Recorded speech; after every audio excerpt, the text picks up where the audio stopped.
That's really dark, isn't it? Nope, this way. Hey. G'day. So you want to be an EPIK teacher.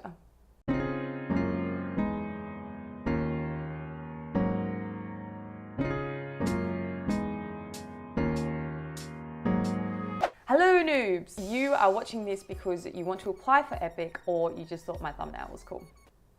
Definitely the first reason. For someone who has been through the EPIK program, let me give you a helping hand. Step 1, read what's on the website. I need to stress how important it is to read what's on the website before applying for this program and thinking about moving overseas. You need to know what you're getting yourself into. You need to know your pay scale, what it's like living in Korea, what qualifications that you need, what you need to prepare. There's also information about the timeline and if you're eligible from whichever country you're from. Generally, what's expected of you and what you need to expect as well. It's all on the website. Go have a read through. Don't just apply thinking, I heard about this program from whatever. Like, just do yourself a favor, read what's on the website. Step 2, download the application and fill it out. Pretty simple, right? If you want to apply earlier on in the intake, make sure this is prepared because there are essay questions and also a lesson plan that you need to do. And it needs to be done well. It took a week and a bit for me to write out the lesson plan and my essay. And even after my interview, I still had to go and After my interview, I still had to go back and restructure my essays and a bit of my lesson plan as well. So make sure you get that done as good as you can before the interview, and I think it will help you in the application process afterwards because you don't have to resubmit it. For the personal essays as well, I know that they want to see your personality in those essays, so make sure that you put as much as you can into writing of your personality. The application form is what your coordinator is going to give to the Office of Education, meaning that what you put on there is going to be important because your schools or whoever's sending out the applications to the schools are going to be reading that. So your personal essay questions, make sure you put as much personality into them because they're going to read that. They're going to see what type of person that you are and you think you are, I guess. I think it is important to really work on your personal essay questions. Just try to present your unique self because this is what they're going to be reading. They want to see you, okay? Step 3, be patient, start preparing. After sending off my application, it was very hard to be patient. Let me tell you why. So I sent my application off mid-February, around the 14th, and I didn't hear back until April the 6th, I think it was, which was a Friday, and that was saying, congratulations, you've passed the application, whatever. Here is the interview times for next week. So I got the interview timesheet on Friday to say like the acceptance, whatever. And then on the Monday morning, that's when I had my interview. Now, after the interview on Monday, it was Friday that I found out that I passed the interview stage as well. So it's crazy how we've gone from a month and a half, almost 2 months, to just the process being within a week. This is what literally EPIK is like. It is throw the dice, we'll go and do stuff in random times. There's not really much structure to it. I think some of you might hear within a week, some of you might take a couple of months to find out the next part of your process.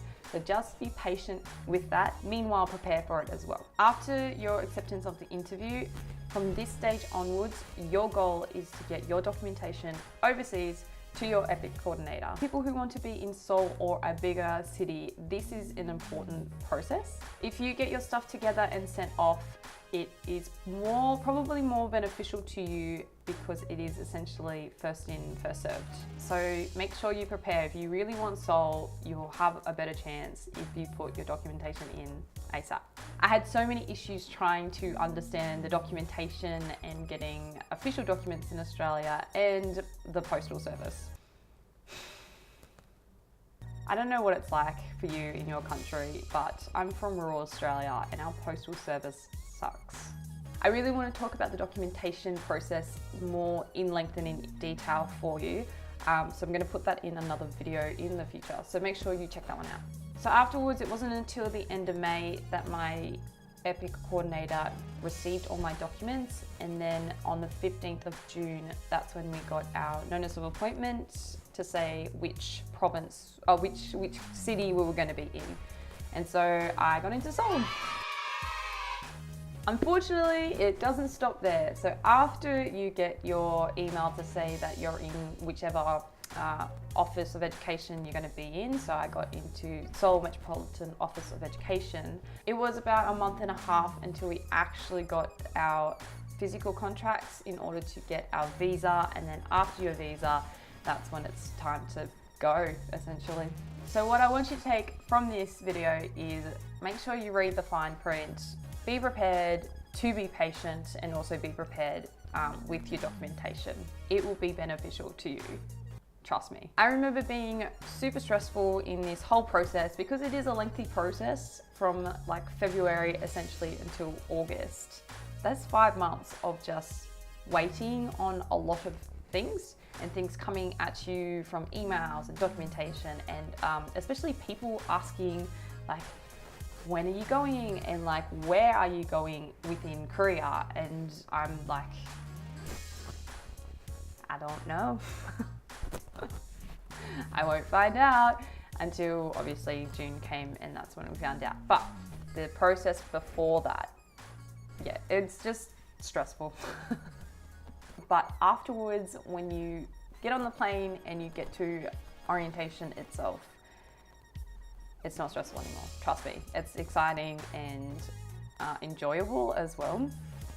We still didn't know in the orientation itself, we still didn't know exactly where we were going to be. But again, I'll talk about that in another video in the future because I actually filmed a lot of orientation, so you can enjoy that. I hope this was helpful to you, or at least shone a little bit more on what EPIK is and what it's like. I will be doing more videos in the future for you, so make sure you subscribe and you like this video if you want to see more. As well as EPIK, I'll also be doing what it's like to live in Korea as a foreigner and as a teacher as well. So stay tuned for that. If you have any questions on EPIK or just generally living in Seoul, make sure you comment down below and I'll do my best to answer those. I'll see you in the next video.